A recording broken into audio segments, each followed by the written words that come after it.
Bonjour, nous en sommes rendus aux communications du mois d'août 1980, communication de Madame Adela Tremblay-Sergerie.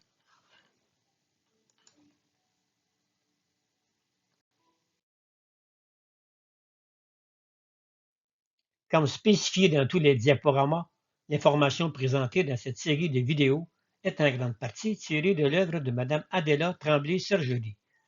Lorsque nous ferons référence à son œuvre, le texte sera en italique.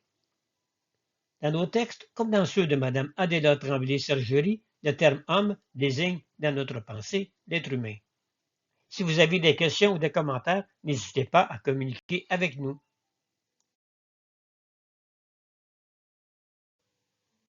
Introduction.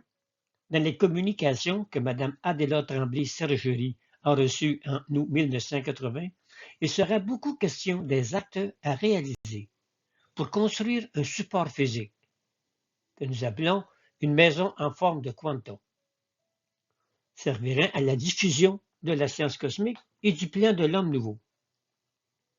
Cette maison servira aussi de résidence à Mme Adela Tremblay-Sergerie et sera utilisée comme lieu de rencontre des autres membres du quantum humain de la sixième race. Plusieurs communications détaillent la façon de la construire, de la financer et ce que symbolise cette maison.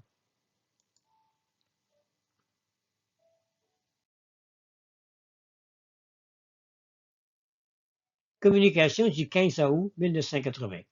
Le but principal de ce centre est l'union en harmonie avec tous. Il faut que le quantum humain et les autres soient une grande famille. Il faut qu'il y ait de l'amour, de l'entente, de la liberté d'esprit et de parole. Il faut que les idées deviennent une.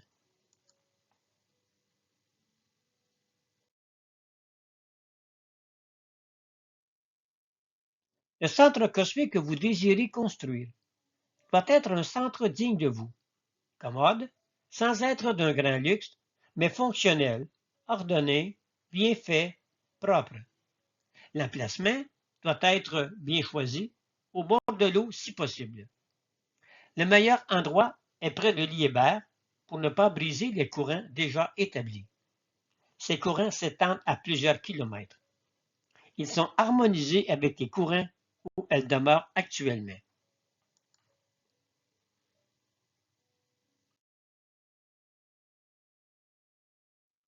Communication du 16 août. Maintenant, il faut que je vous parle de la maison. Elle est d'une grande importance, une importance capitale. Elle fixe dans le sol de la Terre ce que vous avez fixé énergétiquement dans les hautes vibrations. À remarquer que ce centre est à tout le monde et que seul l'archétype en a la direction. L'un est pour la communication, l'autre pour la construction et l'autre pour la création.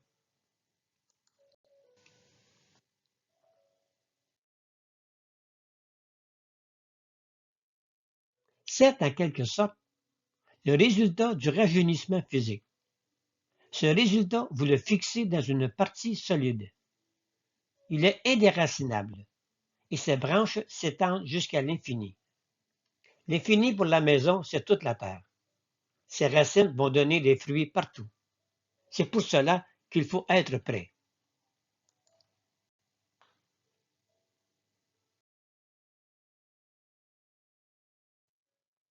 Un archétype est toujours un modèle inédit. Ce modèle emprunte les formes les plus avancées de l'art. Si elles ne sont pas les plus avancées, elles ne méritent pas d'être appelées archétypes.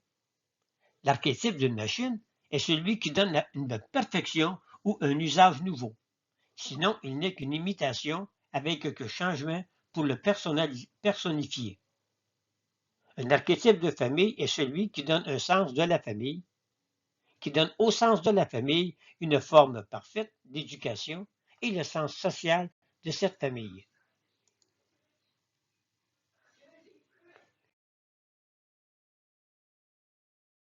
Il en est de même de l'humanité.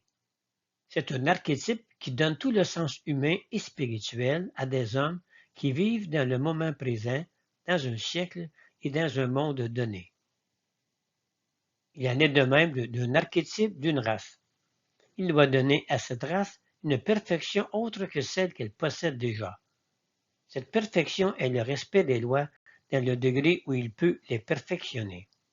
La plus grande perfection que l'on peut demander à un archétype de race est le respect des lois, du moins dans une bonne partie, quitte à agrandir la perfection avec le temps.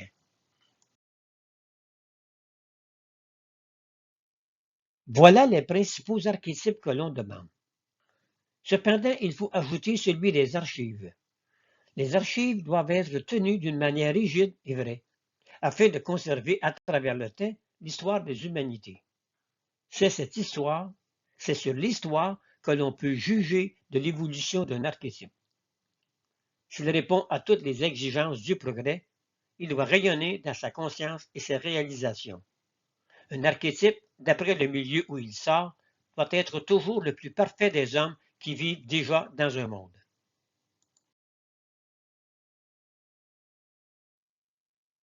Il est entendu que l'archétype du monde 5 était plus parfait que celui du monde 4, et celui du monde 6 encore davantage, puisqu'il gravit avec succès le point crucial du 180°. L'archétype de la sixième race est visiblement plus évolué que celui de la cinquième race, car il a franchi un bond au-delà de la réalisation purement physique.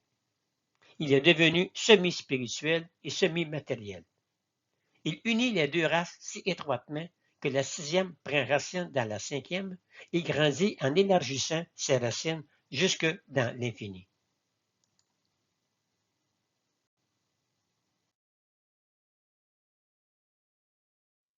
La maison doit être prête le plus tôt possible, puisque c'est sa réalisation qui donnera la clé du départ définitif de l'organisation.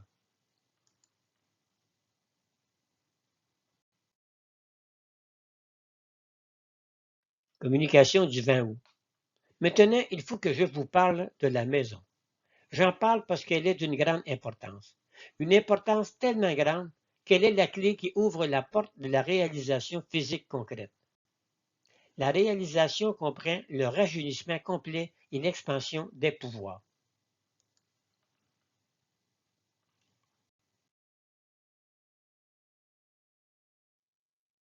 Voici la maison, telle que reçue en communication par Mme Adela Tremblay-Sergerie.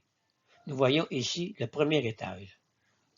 Alors, vraie maison cosmique, physique et matérielle, ayant la forme d'un quanta et possédant tous les services fonctionnels d'un point de contact entre la cinquième et la sixième race.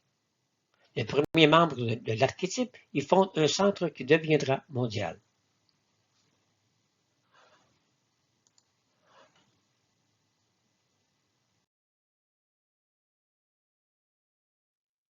Ici, vous avez le plan du sous-sol. Sous-sol de la vraie maison Quanta, avec ses différents angles pour les services secondaires de la maison.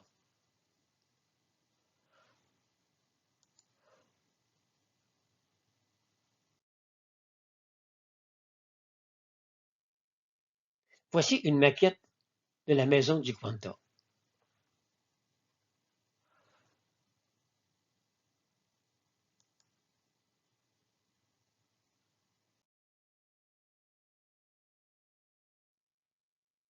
Vingt-deux août 1980.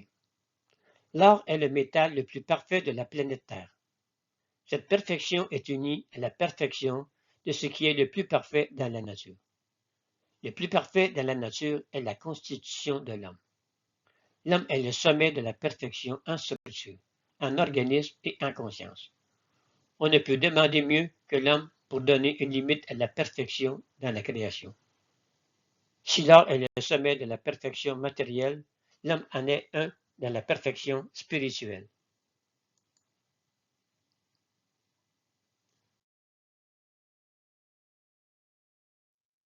Pour unir ces deux perfections, il s'agit de dire, je m'unis à la plus grande perfection matérielle de la nature de l'art. Alors ce caractère devient aussi pur que l'art, et la conscience aussi claire que celle du plus grand maître de l'univers, qui est le chef de la sixième race, le Christ. Si on est conscient de cette vérité, elle devient l'autre et s'inscrit dans notre organisme.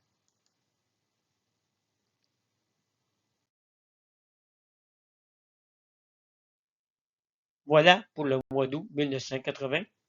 Nous poursuivrons avec certaines communications reçues par Mme Adela Tremblay-Sergerie en septembre 1980 dans le prochain diaporama. D'ici là, bonne étude et bonne fin de mutation.